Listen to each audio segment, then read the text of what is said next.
ধূমপান এবং মদ্যপান স্বাস্থ্যের পক্ষে ক্ষতিকর।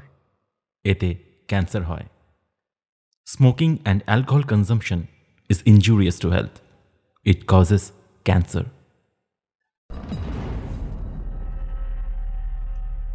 হুইসপারিং টেলসে আপনাদের স্বাগত জানাচ্ছি। আমি তাজ।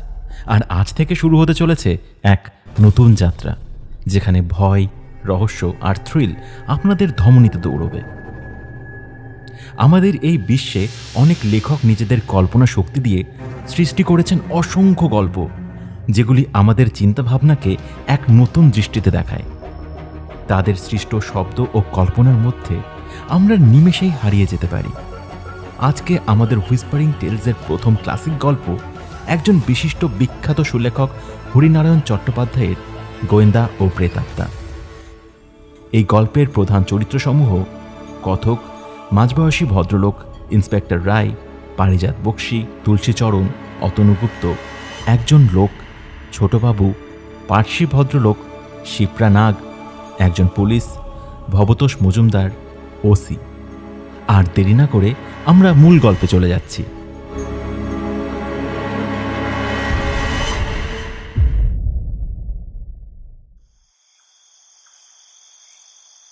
সন্ধ্যার গাঢ় অন্ধকার নেমেছে। শহর নয়, শহরতলি। উঁচু নিচু কাকর বেছানো রাস্তা, দুপাশে আকন্দ, ফণিমনসা আর বনতুলসীর ঝোপ। এইসব গাছগাছড়ার জন্য জায়গাটা আরো অন্ধকার দেখাচ্ছে। একটা জীর্ণ বাড়ি। বাড়ির আদি রংটা কি ছিল বলা মুশকিল। দু একটা জানালা খুলে ঝুলে পড়েছে। কোনো লোক বাস করে বলে মনে হয় না। আশেপাশে কোনো বাড়ি নেই। বাজা মাঠ, মজা পুকুর, শেয়াল কুকুরের আস্তানা। সহসা অন্ধকার উদ্ভাসিত করে আলোর তির্যক রেখা দেখা গেল। মোড়ের হেডলাইটের রাস্তায় মোটর মাঝে মাঝে যায়। গোবিন্দপুর যাবার এটাই সোজা পথ। সেখানে তামার সন্ধান পাওয়া গেছে, তাই দলে দলে ব্যবসায়ীরা ছোটে। এই মোটরটা কিন্তু এই বাড়ির সামনেই থামল। মোটর থেকে নামলেন শার্ট প্যান্ট পরা একটি যুবক, হাতে সুটকেস। টর্চ ফেলে রাস্তা দেখে বাড়ির মধ্যে ঢুকলো। লোকটি নামার পরই মোটর চলে গেল। যে দিক থেকে এসেছিল সেদিকেই। নিচের ঘরে মোমবাতির আলো জ্বলে উঠল। বোঝা গেল লোকটা নিজের ঘরেই রয়েছে। আধ ঘন্টা তার বেশি নয়।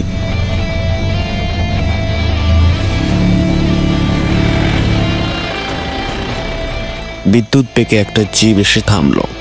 জিপ থেকে একজন ইন্সপেক্টর অফ পুলিশ নামল। পেছনে দুজন পুলিশ। ইন্সপেক্টর জিপের মধ্যে ওকে দিয়ে কাকে লক্ষ্য করে বলল, কি হে, এই বাড়িটাই কি? ভেতর থেকে উত্তর এলো, আজ্ঞে হ্যাঁ হুজুর, এই বাড়িটাই। ঠিক আছে, চলো।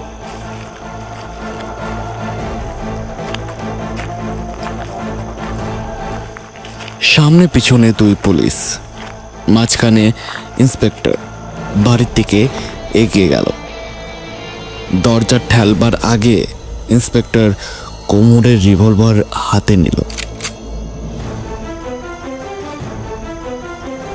জিপ এসে দাঁড়াবার সঙ্গে সঙ্গে মোমবাতির আলো নিভে গিয়েছিল। সমস্ত বাড়ি জুড়ে অন্ধকারের রাজত্ব। প্রায় মিনিট 15 করাঘাতের পর ভেতর থেকে আওয়াজ এলো, কে? যাক, হুজুরের কপাট নিদ্রা তাহলে ভেঙেছে। দরজা খুলে গেল। যুবকটি দাঁড়িয়ে, হাতের বাতিদানে একটি বাতি। অবশ্য বাতির কোনো দরকার ছিল না। ইন্সপেক্টরের হাতে টর্চের আলো সবকিছুই উদ্ভাসিত। যুবকটির দুটি ভ্রুর মাঝখানে বিরক্তির খোঁজ। রুক্ষ গলায় প্রশ্ন করল, কাকে চাই? পোশাক দেখেই তো বুঝতে পারছেন আমি পুলিশের লোক। এ বাড়ি আমরা সার্চ করব, কারণ আমরা সন্দেহ করি নেপালের মধ্যে দিয়ে কিছু হাসিস আপনি আমদানি করেছেন এবং একটু আগে সেসব এ বাড়িতে এসে পৌঁছেছে। যুবকটি ঠোঁট মুচকে হাসল। এমন আজগুবি খবর কোথা থেকে সংগ্রহ করলেন? ইন্সপেক্টর এ ব্যঙ্গোক্তির কোনো উত্তর দিলেন না। পুলিশের দিকে ইশারা করে বাড়ির মধ্যে ঢুকে পড়ল। ঘরের মাঝখানে দাঁড়িয়ে বলল, বাতি জ্বালান। সুইচ কোথায়? কথার সঙ্গে সঙ্গে টর্চের আলো এদিক ওদিক ফেলল এবং সঙ্গে সঙ্গে যুবকটির কণ্ঠের হাসির সুর শোনা গেল। সুইচ থাকলে তো পাবেন। এ বাড়িতে আলো নেই, মোমবাতির ভরসা করে আছি। সর্বনাশ, বাতিও নেই। নির্বান্ধব পুরীতে কি করে থাকেন মশাই?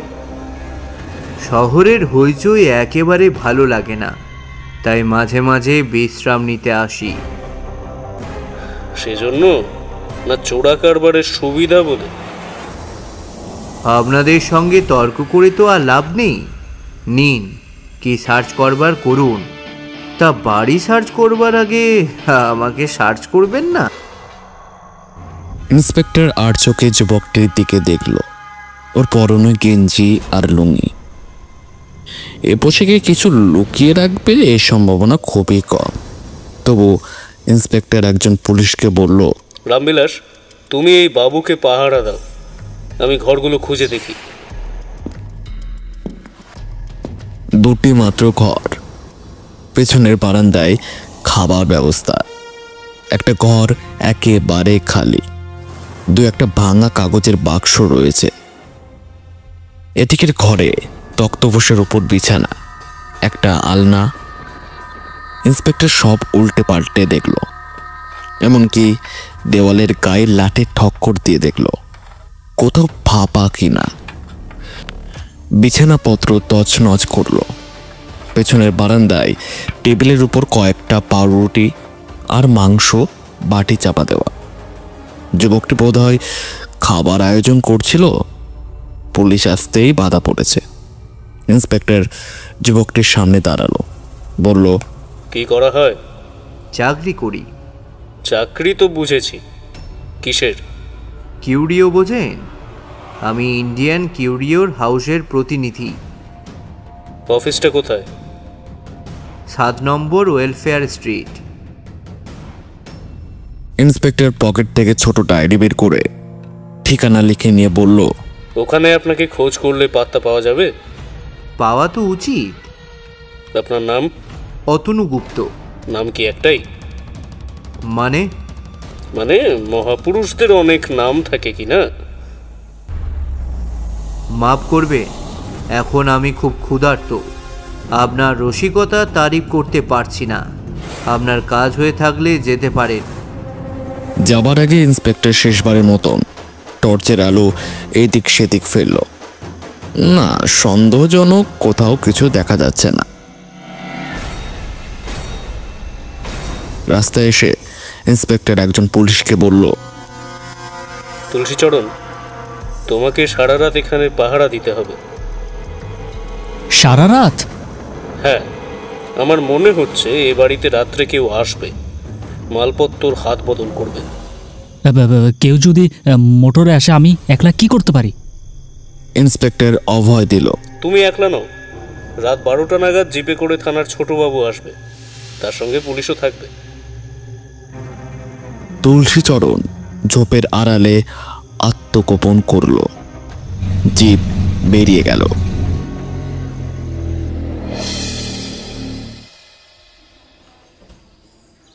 পরের দিন ছোটবাবু ইন্সপেক্টরের সাথে দেখা করলো। ইন্সপেক্টর প্রশ্ন করল, কি সেন, কি খবর? না স্যার, কোনো খবর নেই। 8:30 বাজতেই বাতি নিভে গেল। ব্যাস, সব চুপচাপ।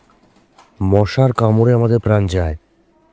সকাল 8টা পর্যন্ত আমি ছিলাম, তবে মনে হলো ভদ্রলোক তখনও ঘুমোচ্ছে। বেচারামকে পাহারায় রেখে চলে এলাম। বাড়ির পিছন দিকে খোঁজ নিয়েছো? হ্যাঁ, নিয়েছি। সেদিকটা জঙ্গল, সেদিকে কেউ গেছে বলে তো মনে হলো না স্যার। আশ্চর্য, অথচ যে লোকটা খবর দিয়েছে সে মোটেই বাজে লোক নয়। এর আগে অনেক দামি খবর দিয়েছে, আর এই কেসে প্রায় সঙ্গে সঙ্গেই আমরা বাড়িতে ঢুকে পড়লাম, কিন্তু কিছুই পেলাম না।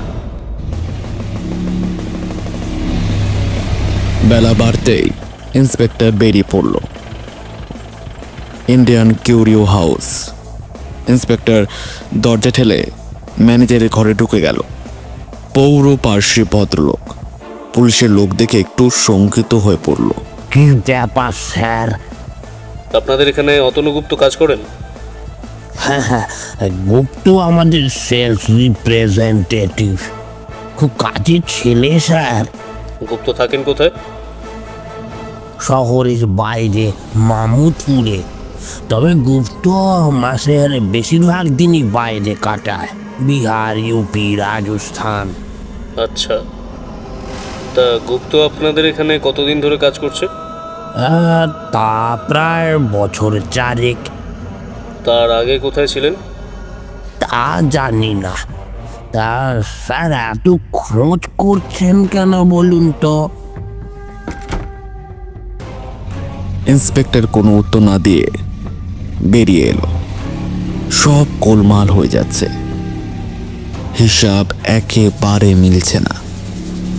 পথের মধ্যে ইন্সপেক্টর নেমে পড়ল।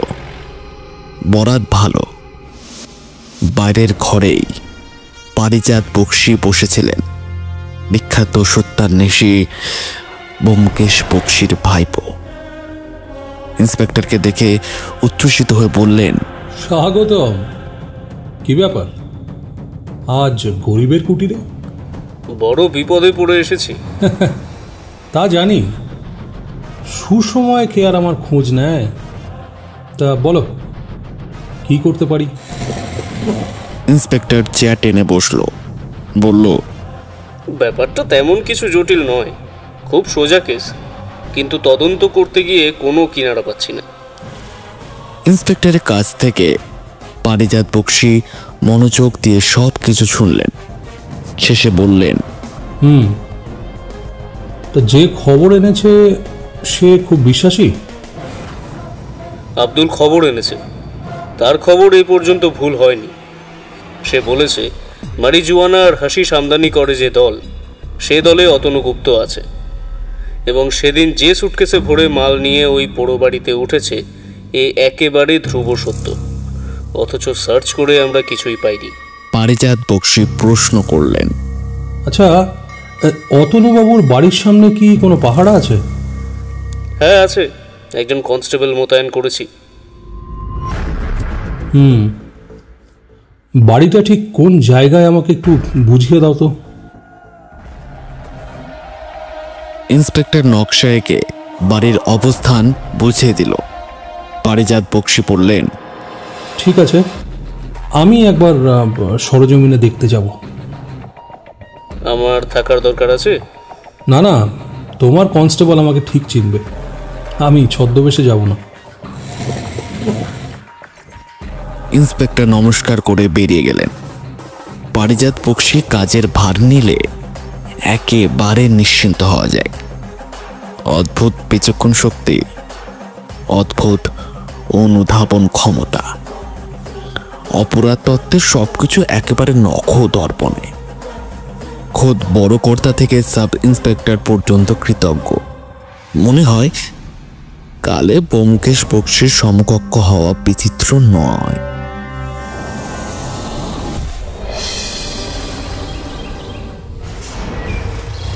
পরের দিন সকালে পারিজাত বক্সী মামুদপুরে গিয়ে হাজির।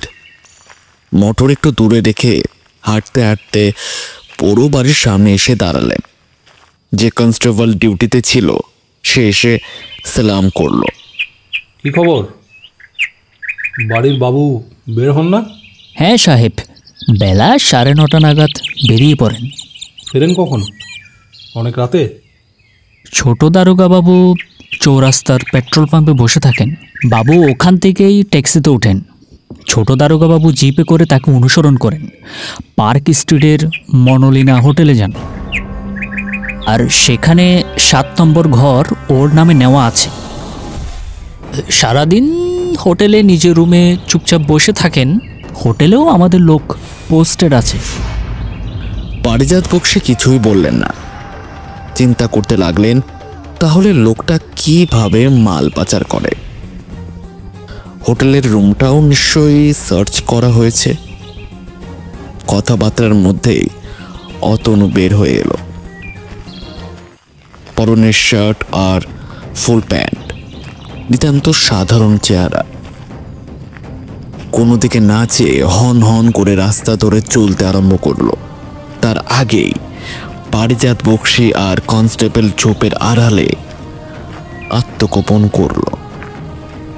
অতনু পথের বাঁকে পেলিয়ে যেতে পারিজাত বক্সী বললেন, তাহলে তো রাত পর্যন্ত লোকটার ফেরার কোনো সম্ভাবনা নেই। আমি তাহলে একটু বাড়ির মধ্যে যাব। যদি কোনো কারণে লোকটি ফিরে আসে আমাকে হুইসেল বাজিয়ে জানিয়ে দিও। কনস্টেবল ঘাড় নাড়ল। পারিজাত বক্সী দরজার সামনে দাঁড়িয়ে বিস্মিত হলেন। তার ধারণা ছিল দরজায় খুব দামি তালা লাগানো থাকবে, কিন্তু না, একেবারে সাধারণ তালা। পকেট থেকে চাবির গোছা বের করে পারিজাত বক্সী 2 মিনিটে তালা খুলে ফেললেন। ভেতরে ঢুকে এদিক ওদিক দেখলেন। তক্তপোষের উপর বিছানা গোটানো। বিছানায় খুঁজলেন তন্ন তন্ন করে। আলনার জামা কাপড় নেড়ে চেড়ে দেখলেন দেওয়ালে একটা ফটো টাঙানো। জাদ্রেল চেহারার একটা ভদ্রলোক, পাকানো গোঁফ, মিলিটারি পোশাক। বোধহয় অতনু গুপ্তের পূর্বপুরুষদের কেউ হবে। পাশের ঘর একেবারে ফাঁকা, কোনো জিনিসই নেই। পারিজাত বক্সী কিছুক্ষণ চুপচাপ দাঁড়িয়ে রইলেন। নিজে নিজে বললেন, অতনু গুপ্তর এ বাড়িতে থাকার রহস্য কি তাহলে? অন্য লোকের হাতে মাল কিভাবে পাচার করলো? কোণের দিকে ছোট টেবিল, তাতে 2খানা বই। নিতান্তই কৌতূহলের বসে পারিজাত বক্সী বই দুটো তুলে দেখলেন। একটা বই পরলোক রহস্য, অন্যটা মৃত্যুর পর। এই ধরনের লোকদের এই জাতীয় বই আকৃষ্ট করে, এটাই আশ্চর্য। মনে হলো অতনু গুপ্তের পরলোক তত্ত্বের প্রতি ঝোঁক আছে। পারিজাত বক্সী বেরিয়ে এলেন। এমন তো নয় অতনু গুপ্ত মাল আগেই সরিয়ে ফেলে খালি সুটকেস হাতে নিয়ে এখানে নেমেছে সির্ফ পুলিশের চোখে ধুলো দেবার জন্য। ছোট সুটকেসই বা গেল কোথায়?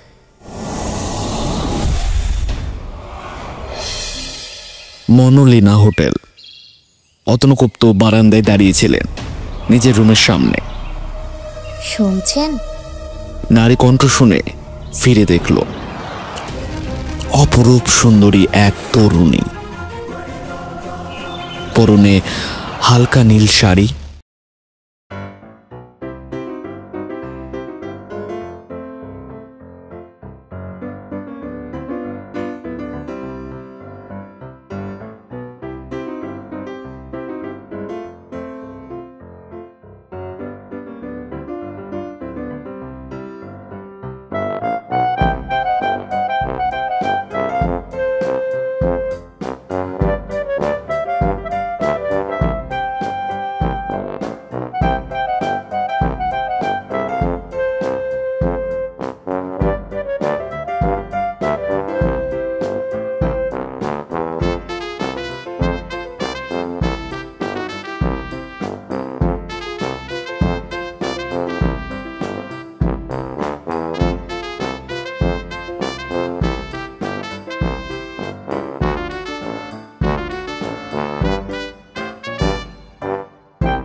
টেবিলের উপর ছোট দুটো প্যাকেট।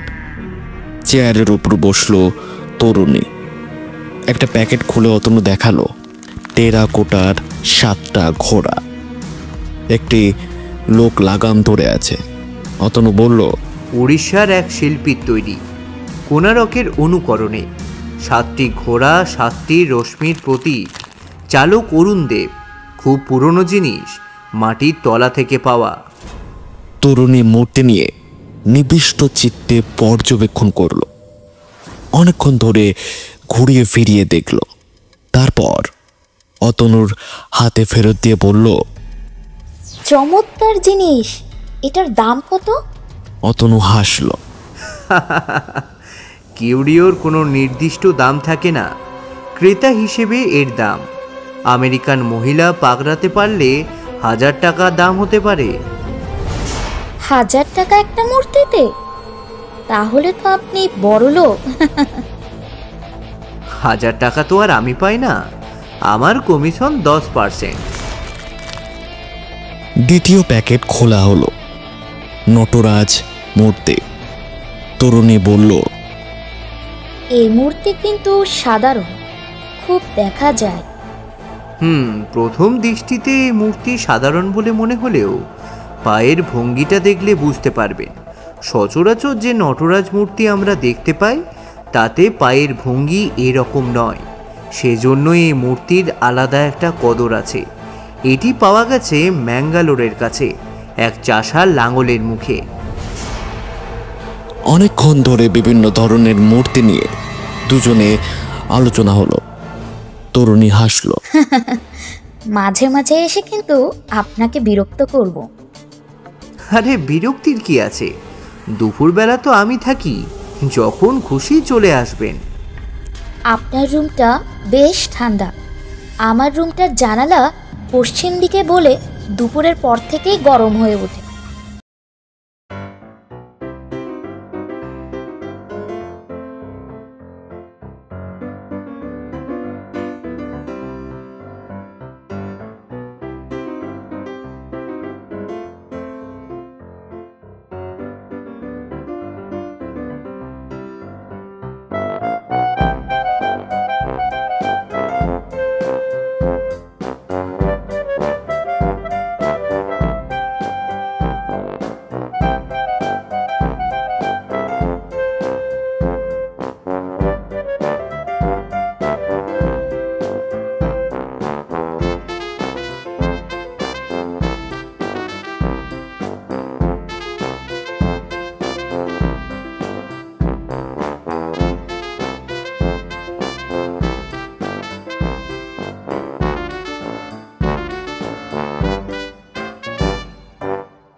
পনেরো দিন পর মনোলিনা হোটেলের সামনে পুলিশের জিপ এসে দাঁড়ালো।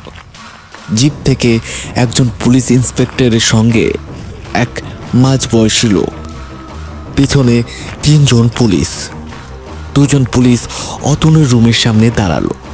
মাঝবয়সী ভদ্রলোক আর পুলিশ ইন্সপেক্টর প্রথমে 2 নম্বর ঘরে ঢুকলো, তারপর বেরিয়ে অতনুর দরজায় করাঘাত করলো।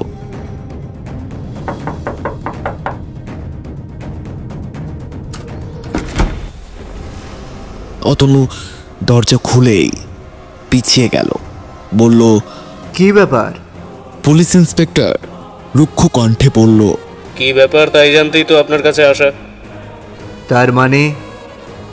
শিপ্রা দেবী কোথায়? মিস্টার নাগের মেয়ে?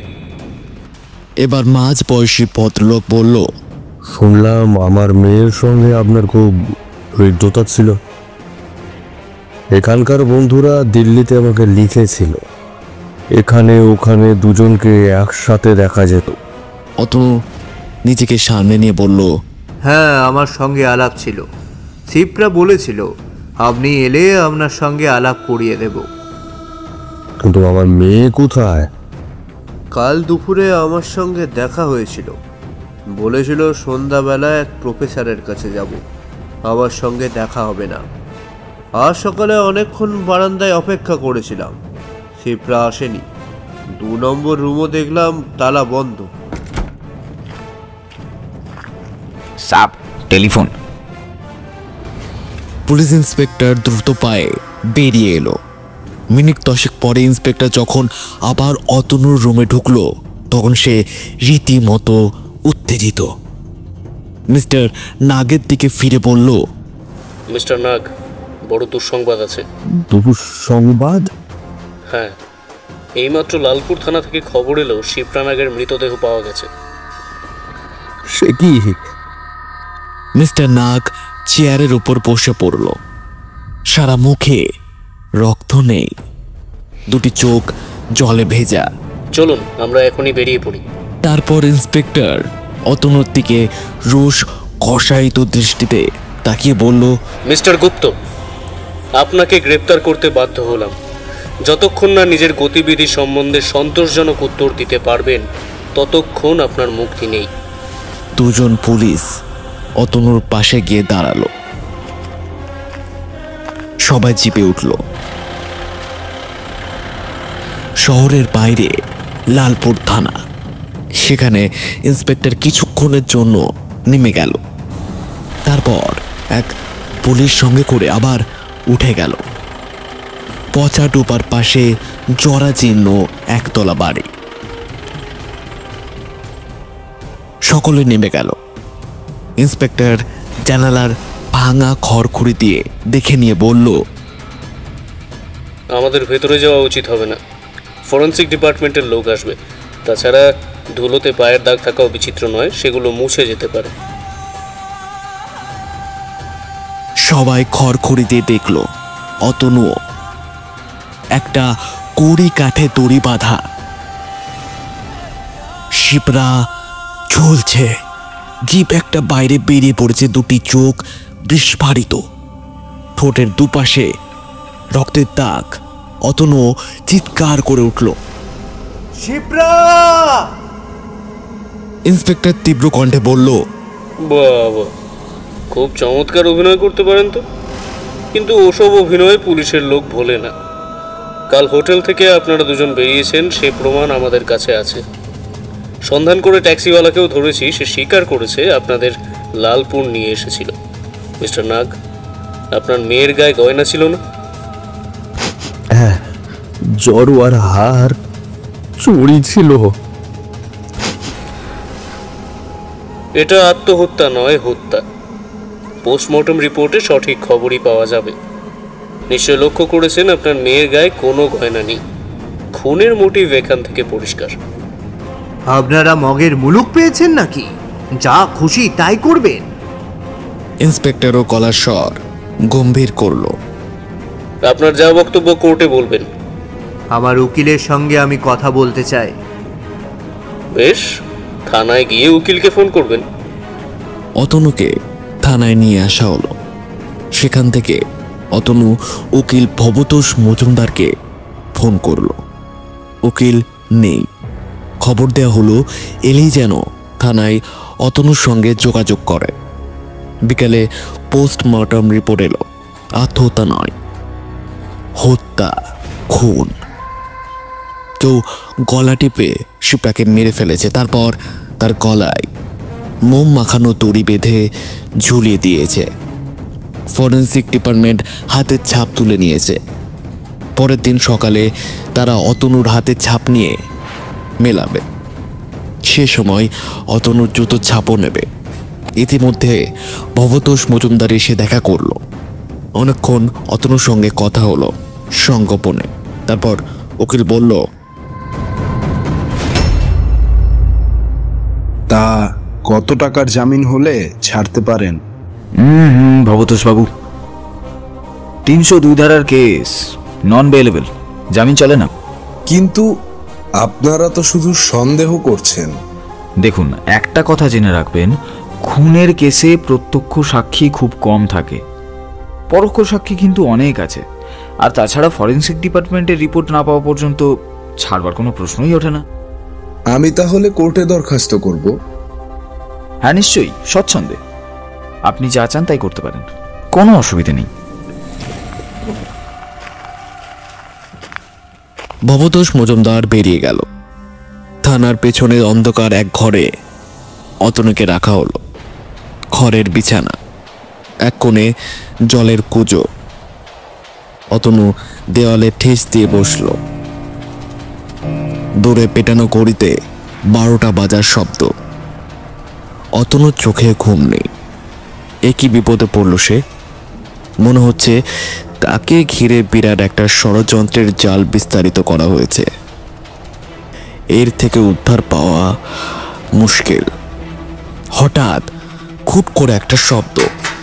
অতনু চমকে মুখ ফেলল। তারপরে মৃদণ্ডের শীতল একটা শিহরণ অনুভব করল। কোণের দিকে দরজার কাছে শিপ্রা নাক দাঁড়িয়ে। কি তুমি বেঁচে আছো? না, আমি বেঁচে নেই। আমার এক পুরনো প্রেমিক ঈর্ষার বশে আমাকে হত্যা করেছে। কিন্তু আমি যে জড়িয়ে পড়েছি।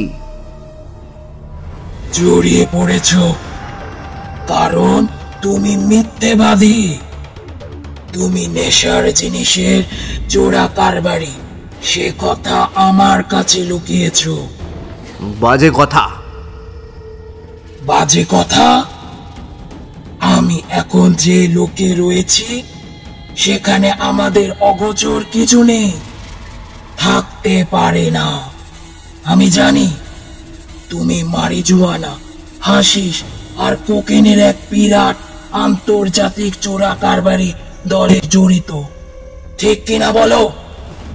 বারবার শিপ্রা একই প্রশ্ন করল, কিন্তু অতনুর কাছ থেকে কোনো উত্তর পেল না। পরপর 3 দিন একই ব্যাপার। কদিনেই অতনুর চেহারা অর্ধেক হয়ে গেল। চোখের কোণে কালি, নিরক্ত ঠোঁট। এরপর ফরেন্সিক ডিপার্টমেন্টের রিপোর্টও এসে গেল। শিপ্রার গলায় অতনুর হাতের ছাপ। ঘরের মেঝেই জুতোর ছাপের সঙ্গে অতনুর ছাপের কোনো তফাৎ নেই। রিপোর্ট অতনুকে শোনানো হলো। বিস্ফারিত চোখে, বিবর্ণ মুখে অতনু সব শুনল। সে রাত্রে সে আহার স্পর্শ করল না। মাঝরাতে শিপ্রা এসে দাঁড়ালো। গভীর কণ্ঠে পড়ল, তোমাকে ফাঁসির দড়ি থেকে বাঁচানো আর সম্ভব নয়। সম্ভব নয়? কি করে সম্ভব হবে? আমি যা প্রশ্ন করেছিলাম তুমি তার উত্তর দিলে না। কিন্তু একটার সঙ্গে আরেকটার সম্পর্ক কি? তুমি তো ভালোই জানো আমি তোমার হত্যাকারী নই। তবে আমাকে বাঁচাবে না কেন? বাঁচাবো না, কারণ তুমি আমার সঙ্গে প্রতারণা করেছো। এখন যদি আমি স্বীকার করি তাহলে? তাহলে হত্যার অপরাধ থেকে তোমাকে আমি বাঁচাবো। আর হাসিস নিয়ে কারবারের ব্যাপারে? তুমি হাসিস নিয়ে কোথায় লুকিয়ে রেখেছো বলো, সেখান থেকে হাসিস আমি সরিয়ে ফেলবো, কেউ তোমায় ধরতে পারবে না। কিন্তু তুমি যদি সবই জানো তাহলে কোথায় হাসিস লুকিয়ে রেখেছি তা তো তোমার অজানা থাকার কথা নয়। শিপ্রা একটু দম নিল। তারপর বলল, কিছুটা বায়ুমণ্ডল পর্যন্ত আমি জানি। মামুদপুর আমার এলাকা নয়, তাই তোমাকে জিজ্ঞাসা করছি। তুমি ঠিক আমাকে বাঁচাবে? আমরা মিথ্যা বলি না। মামুদপুরে যে ফটো টাঙানো আছে তার পেছনে হাসিস আছে।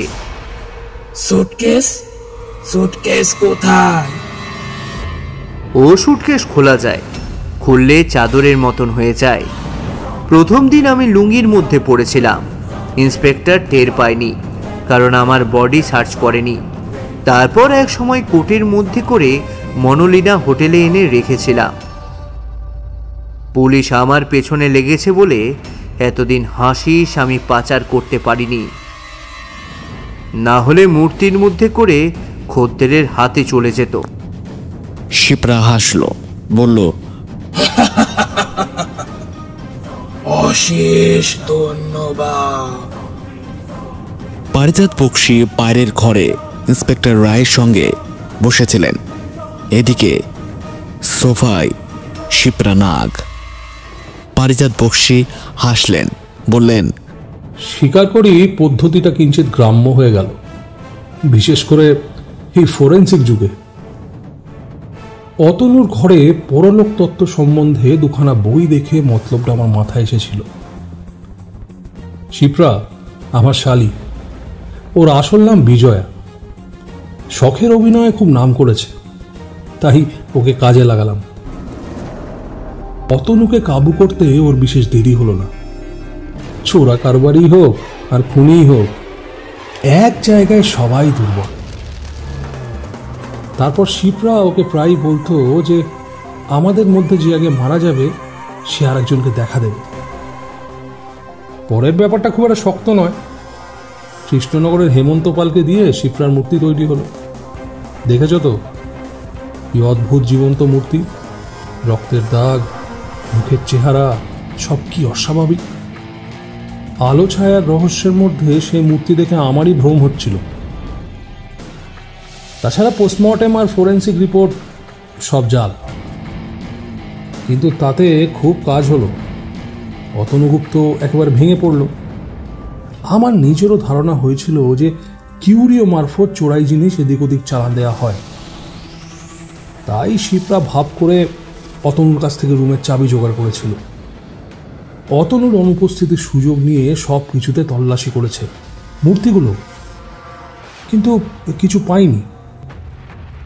তারপর শিপ্রার প্রেতাত্মার আবির্ভাব।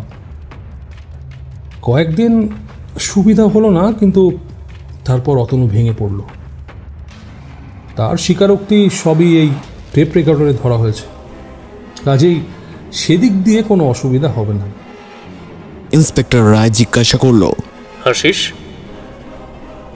মামুদপুরে অতনুর ঘরে মিলিটারি পোশাকের যে ফটোটা ছিল সেটা আমরা ভেবেছিলাম অতনুর পূর্বপুরুষের ছবি। তার মধ্যেই সব পাওয়া গেছে। ছবিটা আসলে ফাঁপা। ছবিটার পোশাকের মধ্যে বেশ ফাঁক, সেখানে হাসির সাজানো। পিচবোর্ড ভাঙতেই সব পরিষ্কার হয়ে গেল। পারিজাত বক্সি উঠে দাঁড়ালেন, হেসে বললেন, ব্যাস, এবার আমার কাজ শেষ, তোমাদের কাছে শুরু। দেখো, যদি জেরার মুখে অতনু অন্যান্য সঙ্গীদের নাম করে, তবে সে সম্ভাবনা কম।